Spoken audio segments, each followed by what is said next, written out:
आप सभी लोगों का एक बार फिर से बहुत-बहुत स्वागत है हमारे चैनल पर। आज के इस वीडियो में हम लोग जॉन मिल्टन पर डिस्कस करने वाले हैं। तो आज से हमारे रेगुलर आपके लिए वीडियो रहेंगे और डेली आपके मॉक टेस्ट रहने वाले हैं, क्योंकि जूनियर एडिट का है वो आपका फॉर्म आने वाला है और उसकी डेट फिक्स हो गई है। 18 अप्रैल को आपका पेपर है। तो अभी सीरियसली तैयारी करना बहुत ही आवश्यक है। तो आपके टेस्ट हैं वो डेली रहने वाले हैं। और हफ्ते में 2 दिन आपका जीएस का भी टेस्ट रहेगा, जिसमें 50 क्वेश्चन होंगे। जैसे पेपर में आएगा वैसा ही रहेगा। तो वो टेस्ट है आपका संडे को रहेगा और वेडनेसडे को। तो इस तरह से 2 जीएस के होने वाले हैं हफ्ते में। और जो इंग्लिश का है वो डेली आपके लिए वीडियो रहेगा। 3 दिन इसमें ग्रामर का पार्ट रहेगा और बाकी के 4 दिन है आपका वो लिटरेचर का पार्ट रहेगा। और जो लोग हिस्ट्री के लिए तैयारी कर रहे हैं, टीजीटी पीजीटी हो या एडिट जूनियर के लिए सोशल साइंस वाले हों, तो वो लोग भी हमारे ग्रुप में ऐड हो सकते हैं। उसके लिए अलग से ग्रुप है जिसका लिंक आपको वीडियो के डिस्क्रिप्शन में मिल जाएगा। तो सारे भी व्हाट्सएप ग्रुप के लिंक हैं वो सभी आपको नीचे डिस्क्रिप्शन बॉक्स में मिल जाएंगे। तो आप उनको चेकआउट ज़रूर करें और ग्रुप में ऐड हो जाएं, जहाँ पे आपको इसकी पीडीएफ फ्री में मिल जाएगी। तो चलिए वीडियो शुरू करते हैं। पहला सवाल है, which one of the following characteristic is not related to Puritan age. देखिए, यहाँ किसी भी ऑथर या पोइट को पढ़ने के लिए आपको 2-3 चीज़ें माइंड में रखनी है। पहली तो ये है कि वो ऑथर या पोइट जो भी है वो किस एज से रिलेटेड है। फिर दूसरी बात रखनी है आपको दिमाग में कि उसका उस टाइम में जिस एज में वो है तो उसका इफेक्ट समाज पर क्या है और समाज का इफेक्ट उस पोइट पर क्या है। तो ये चीज़ें हैं। और उसने कौन सा लिटरेरी टर्म है वो यूज़ किया है, कौन सा जॉनरा यूज़ किया है, ये सब चीज़ें आपके दिमाग में होनी चाहिए। तो इन सब चीज़ों को आप ध्यान में रखते हुए हर ऑथर या पोइट को पढ़ें, तो आपकी जो कॉन्सेप्ट है एकदम क्लियर हो जाएगा। तो आपका कोई सवाल गलत होने का बिल्कुल भी चांस नहीं है। तो आप एकदम कॉन्सेप्ट वाइज पढ़ें, डिटेल पढ़ें पहले, फिर बहुत सारे एमसीक्यू लगाएं। तो कंफर्म है कि आपका सिलेक्शन ज़रूर हो जाएगा। लेकिन केवल एमसीक्यू लगाएंगे तो बहुत मुश्किल है। आपको बहुत सारे एमसीक्यू लगाएंगे लेकिन हमेशा कन्फ्यूजन आपको बना रहेगा। इसलिए कुछ पॉइंट को निर्धारित करें, फिर उस अनुसार पूरे पोइट या ऑथर या जो भी टर्म है आपके लिए उसको पूरी पूरी तरह से एक्सप्लेन करके पढ़ें। तो फिर आपको कोई दिक्कत नहीं होगी। तो चलिए शुरू करते हैं। तो इसका राइट आंसर है आपका, यहाँ पे आपको पूछा है इज नॉट रिलेटेड, प्यूरिटन इससे कौन सा रिलेटेड नहीं है। तो यहाँ पे जो आपका है राइट आंसर हो जाएगा ऑप्शन सी, ट्रिवियल लव। देखिए, जो कपल लव था यानी जो कपल रोमांस था उसका जो वर्णन है वो एलिजाबेथन एज में ज़्यादा है। प्यूरिटन एज में है ये चेंज हो जाता है। प्यूरिटन एज में आपका लव लव का जो स्वरूप है वो गॉड और ह्यूमैनिटी के बीच हो जाता है, यानी एब्स्ट्रैक्ट लव या फीलिंग की बात होने लगती है। जो ट्रेवियल लव है या जो कपल लव है वो इस काल में नहीं रहता है। तो ये एलिजाबेथन एज की विशेषता है, इसलिए ये प्यूरिटन एज से रिलेटेड नहीं है। बाकी ये मिस्टिसिज्म, प्रेगमेटिज्म और लव जो गॉड और ह्यूमैनिटी के बीच है, ये सारी विशेषताएं आपकी प्यूरिटन एज से रिलेटेड हैं। अगला प्रश्न है, इन विच एज थिएटर वर्क क्लोज्ड। तो किस काल में जो थिएटर हैं आपके क्लोज्ड थे। तो यहाँ पे आपका राइट आंसर हो जाएगा ऑप्शन ए, प्यूरिटन एज। ये जानी ही जाती है इस बात के लिए क्योंकि इस काल में जो थिएटर हैं वो क्लोज्ड थे। और जो एलिजाबेथन एज है वहाँ अपने चरम पर थे थिएटर जो भी हैं। तो ऑप्शन ए इसका राइट आंसर हो जाएगा। अगला प्रश्न है, the word talent is used in Bible, talent is related to.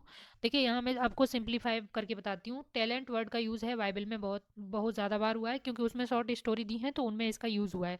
तो उसी संदर्भ में यहाँ पूछा गया है कि वहाँ पे जो टैलेंट वर्ड यूज़ हुआ है उसका उसी संदर्भ में क्या मतलब है। तो यहाँ पे जो टैलेंट वर्ड का मतलब है मनी, ये सवाल पूछा जा सकता है, क्योंकि इसका अंदाज़ा लगाना थोड़ा मुश्किल है अगर इसने किसी ने इसको डिटेल से नहीं पढ़ा होगा। तो ऑप्शन बी इसका राइट आंसर है, मनी।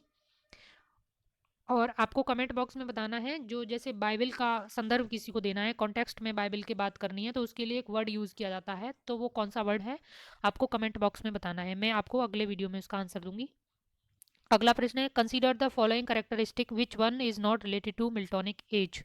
तो यहाँ पे आपको फिर से बताना है, जो यहाँ पे कैरेक्टरिस्टिक्स दी हैं उनमें से कौन सी मिल्टोनिक एज यानी प्यूरिटन एज से रिलेटेड नहीं है, क्योंकि प्यूरिटन एज को मिल्टोनिक एज के रूप में भी जाना जाता है। तो यहाँ पे आपका जो राइट आंसर हो जाएगा वो आपका हो जाएगा ऑप्शन डी, क्योंकि ये सारी कैरेक्टरिस्टिक हैं आपकी प्यूरिटन एज से संबंधित हैं। पेट्रार्कन सोनेट मुख्य विशेषता है प्यूरिटन एज की। सबलाइम नोशन है वो भी इस काल में बहुत ज़्यादा यूज़ किए गए हैं, तो ये भी है। और ऑर्नामेंटल लैंग्वेज है वो अवॉइड की गई है। तो ऑप्शन डी इसका राइट आंसर हो जाएगा, क्योंकि ये सारी कैरेक्टरिस्टिक हैं ये मिल्टोनिक एज यानी प्यूरिटन एज से संबंधित हैं। अगला प्रश्न है, nor second he that wrote sublime upon the shire wings of cat say he show but blasted with axis of light closed his eyes in endless light। तो ये जो है आपका ये जो लाइन है ये किसके बारे में बोली गई है, किसके द्वारा। तो ये मिल्टन के बारे में बोली गई है, लेकिन किसने बोली है वो आपको इस क्वेश्चन में बताना है। तो यहाँ पे आपका राइट आंसर हो जाएगा ऑप्शन ए, थॉमस ग्रे। मैंने इसको क्यों लिया है, क्योंकि देखिए बहुत सारी इतनी सारी लाइनें और सारी कोटेशंस याद करना हर किसी के बस की बात नहीं होती है। ये याद नहीं होती हैं, जो पेपर बनाने वाले हैं वो भी इस चीज़ को जानते हैं कि जो बच्चे स्ट्रेटजी के साथ पढ़ते हैं वो निकाल लेते हैं। देखिए इसमें सबलाइम वर्ड यूज़ हुआ है और सबलाइम जो विशेषता है वो प्यूरिटन एज से संबंधित है। तो 100% इस बात के चांस हैं कि ये पेपर में पूछी जा सकती हैं, इसीलिए मैंने ये लाइंस ली हैं। और बाकी जो कोटेशन है आपकी वो शेक्सपियर से ज़्यादा आती हैं एलिजाबेथन एज से, और जो मिल्टॉनिक एज है उससे ये चीज़ें कम पूछी जाती हैं।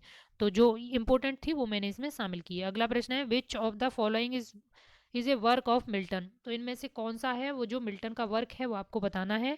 तो यहाँ पे जो आपका राइट आंसर हो जाएगा,